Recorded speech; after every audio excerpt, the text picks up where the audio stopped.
जय श्रीराम. कसे आहेत मित्रांनो? मी तुमचा मित्र हरपाल राजपूत. 2 दिवस अगोदर मी एक व्हिडिओ पोस्ट केली होती. भरभरून प्रतिसाद दिला. मी तुमच्या ऋणी आहे मित्रांनो. मला मेसेज पण आले, कॉल पण आले आणि विचारलं गेलं, सर आम्ही मोटिवेट पण करू, सपोर्ट पण करू, पण आपले इंडियातले प्लेयर जास्त संख्येने ऑलिम्पिक लेवलला जात का नाही?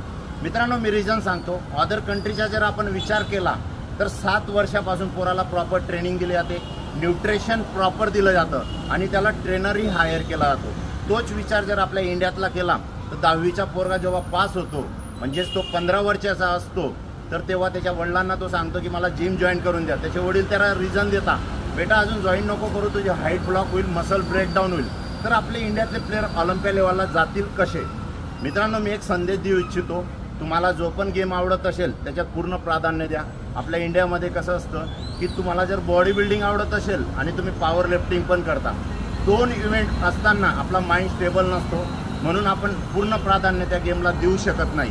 मित्रांनो, आपण एक चांगला ट्रेनर हायर करा, प्रॉपर न्यूट्रिशन घ्या, म्हणजेच आपले प्लेयरही ऑलिम्पिक लेवलला जातील, चांगले मेडल बसतील. बस हाच संदेश तुम्हाला देऊ इच्छितो. जेवढ्यात जास्तीत जास्त ही व्हिडिओ तुम्हाला शेअर करता येईल शेअर करा आणि फॉलो करा. जय श्रीराम.